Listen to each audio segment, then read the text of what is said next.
The Everyday Life of Abraham Lincoln, by Francis Fisher Browne. Chapter 14a. Lincoln chosen President. The Election of 1860. The Waiting Time at Springfield. A Deluge of Visitors. Various Impressions of the President-elect. Some Queer Callers.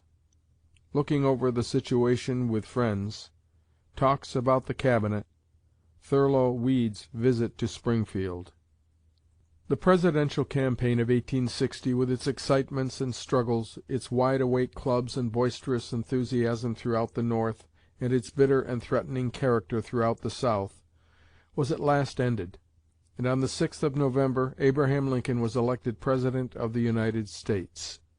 Footnote: the popular vote was as follows: Lincoln, 1,857,610. Douglas, 1,291,574. Breckinridge, 850,082. Bell, 646,124.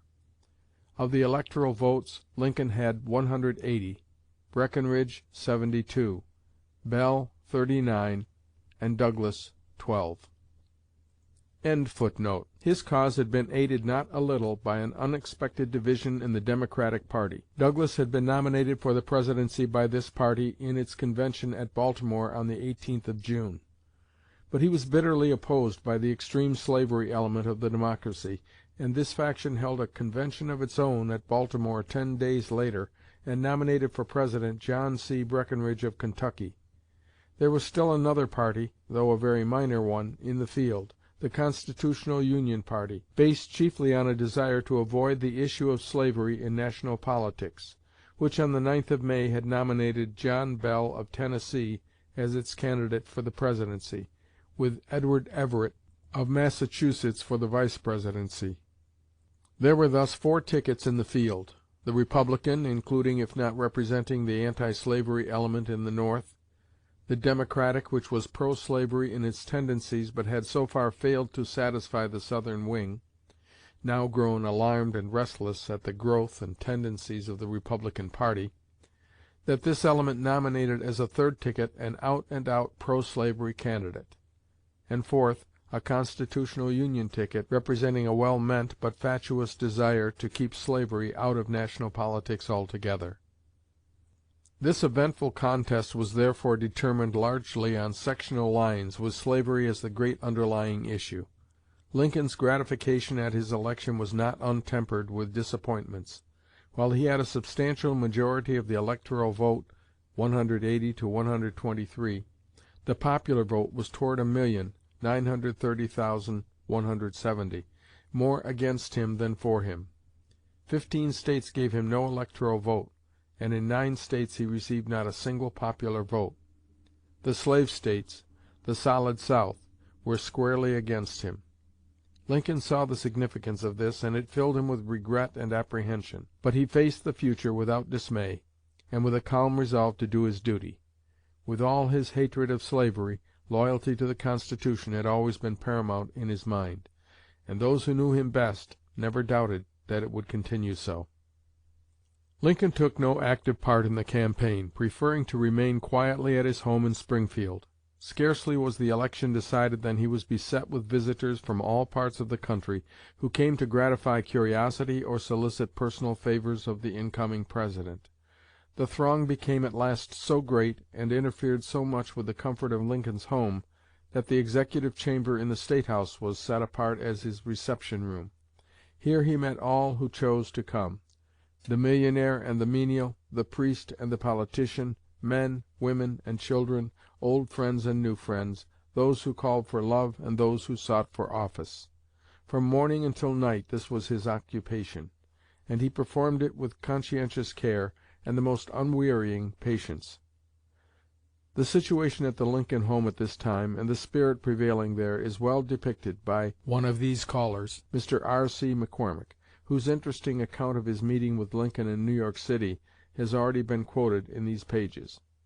"In January, 1861," says Mr. McCormick, "at the instance of various friends in New York who wished a position in the Cabinet for a prominent Kentuckian, I went to Springfield armed with the documents for his consideration. I remained there a week or more, and was at the Lincoln cottage daily. Of the numerous formal and informal interviews that I witnessed, I remember all with the sincerest pleasure. I never found the man upon whom rested the great responsibilities of the nation impatient or ill-humored. The plainest and most tedious visitors were made welcome and happy in his presence. The poor commanded as much of his time as the rich. His recognition of old friends and companions in frontier life, whom many elevated as he had been would have found it convenient to forget, was especially hearty. His correspondence was already immense, and the town was alive with cabinet-makers and office-seekers, but he met all with a calm temper.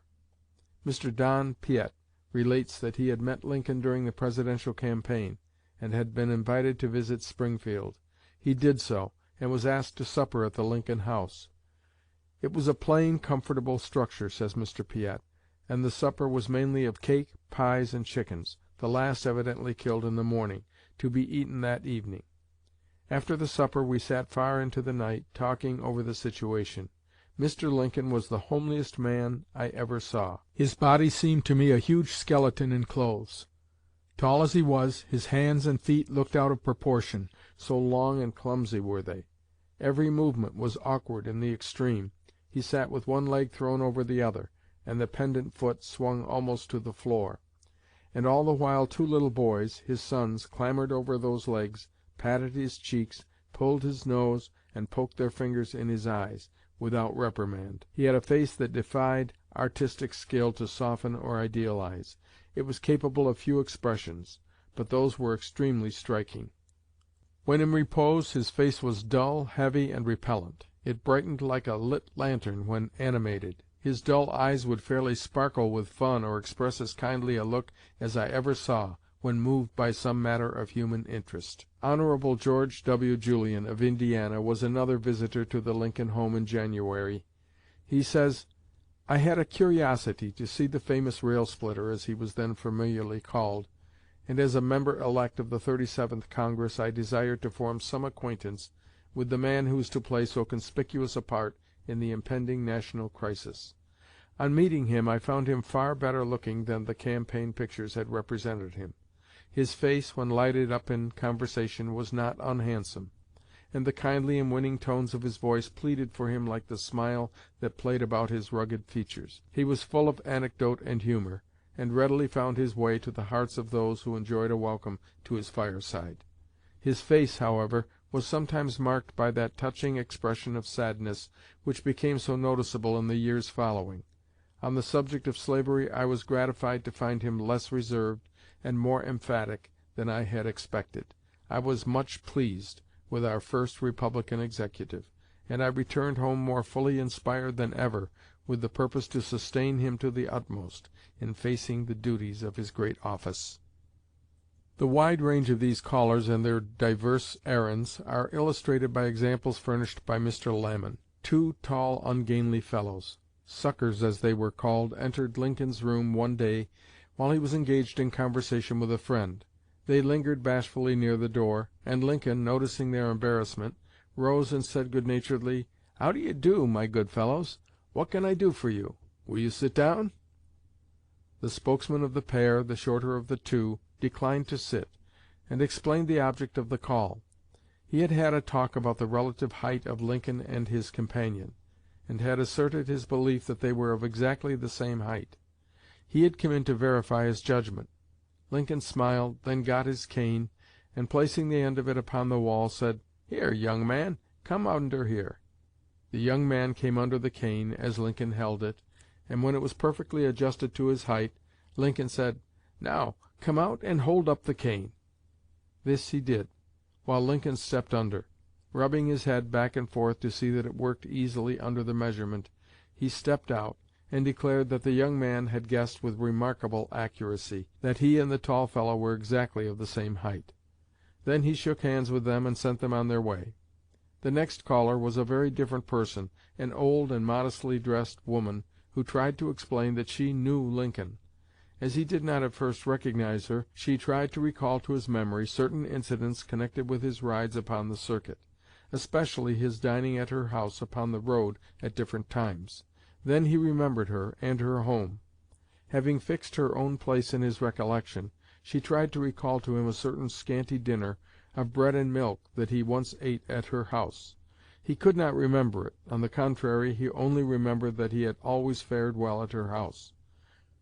"Well," said she, "one day you came along after we had got through dinner, and we had eaten up everything, and I could give you nothing but a bowl of bread and milk. You ate it, and when you got up you said it was good enough for the President of the United States." The good woman, remembering the remark, had come in from the country, making a journey of 8 or 10 miles, to relate to Lincoln this incident, which in her mind had doubtless taken the form of prophecy. Lincoln placed her at her ease, chatted with her of old times, and dismissed her in the most happy and complacent frame of mind. Among the judicious friends of Lincoln who gave him timely counsel at this important epoch of his life was Judge John D. Caton, who, though a Democrat, was a far-sighted man who saw plainly the tendency of political affairs and was anxious for the preservation of the Union. "I met Lincoln in Springfield," writes Judge Caton, "and we had a conference in the law library. I told him it was plain that he had a war on his hands, that there was a determination on the part of the South to secede from the Union, and that there would be throughout the North an equal determination to maintain the Union. I advised him to avoid bringing on the war by precipitate action, but let the Southerners begin it; to forbear as long as forbearance could be tolerated, in order to unite the North the more effectually to support his hands in the struggle that was certain to come; that by such a course the great body of the people of the North, of all parties, would come to his support. Mr. Lincoln listened intently, and replied that he foresaw that the struggle was inevitable, but that it would be his desire and effort to unite the people in support of the Government and for the maintenance of the Union; that he was aware that no single party could sustain him successfully, and that he must rely upon the great masses of the people of all parties, and he would try to pursue such a course as would secure their support. The interview continued perhaps an hour. Judge David Davis, a most intimate and confidential friend of Lincoln, states that the latter was determined to appoint Democrats and Republicans alike to office. Mr. Lamon corroborates the statement pointedly, remarking, he felt that his strength lay in conciliation at the outset. That was his ruling conviction during all those months of preparation for the great task before him. It showed itself not only in the appointments which he sought to make, but in those which he did make. Harboring no jealousies, entertaining no fears concerning his personal interests in the future, he called around him the most powerful of his late rivals, Seward, Chase, Bates, and unhesitatingly gave into their hands powers which most Presidents would have shrunk from committing to their equals, and much more to their superiors, in the conduct of public affairs. In a noted instance where the most powerful influence was brought to bear upon Lincoln to induce him to make what he regarded as an unworthy appointment, he exclaimed, "All that I am in the world, the Presidency and all else, I owe to the opinion of me which the people express when they call me Honest Old Abe. Now, what would they think of their Honest Abe if he should make such an appointment as the one proposed?" Hon. Leonard Swett, who knew Lincoln from 1848 to the time of his death, and had traveled the circuit with him in Illinois, relates that soon after the election he and Judge Davis advised Lincoln to consult Thurlow Weed regarding the formation of the Cabinet and on political affairs generally.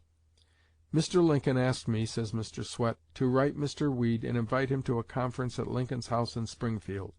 I did so, and the result was that Judge Davis, Thurlow Weed, and myself spent a whole day with him in discussing the men and measures of his administration.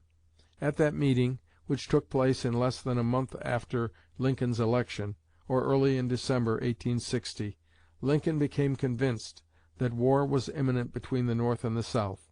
Mr. Weed was a very astute man, and had a wonderful knowledge of what was going on. He told Lincoln of preparations being made in the Southern States that could mean nothing less than war. It was a serious time with all of us, of course, but Lincoln took it with the imperturbability that always distinguished him." The account given by Thurlow Weed, the veteran New York editor and journalist, of his visit to Lincoln on this occasion is of peculiar interest. Mr. Weed remained in Springfield 2 or 3 days in close consultation with the President-elect. the formation of the new Cabinet being the subject principally discussed. After expressing gratification at his election, and an apprehension of the dangers which threatened the incoming administration, says Mr. Weed in his autobiography, Mr. Lincoln remarked, smiling, that he supposed I had had some experience in cabinet-making, that he had job on hand, and as he had never learned that trade, he was disposed to avail himself of the suggestions of friends. The question thus opened became the subject of conversation, at intervals, during that and the following day. I say at intervals, because many hours were consumed in talking of the public men connected with former administrations, interspersed, illustrated, and seasoned pleasantly with Mr. Lincoln's stories, anecdotes, etc. And here I feel called upon to vindicate Mr. Lincoln, as far as my opportunities and observation go, from the frequent imputation of telling indelicate and ribald stories. I saw much of him during his whole presidential term, with familiar friends and alone, when he talked without restraint. But I never heard him use a profane or indecent word, or tell a story that might not be repeated in the presence of ladies.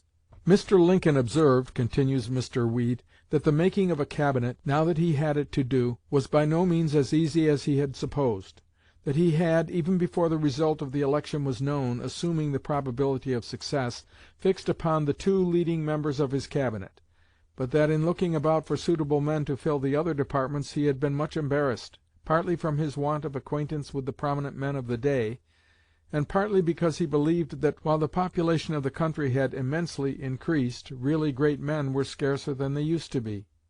As the conversation progressed, Lincoln remarked that he intended to invite Governor Seward to take the State Department, and Governor Chase the Treasury Department, remarking that, aside from their long experience in public affairs and their eminent fitness, they were prominently before the people and the convention as competitors for the Presidency, each having higher claims than his own for the place which he was to occupy.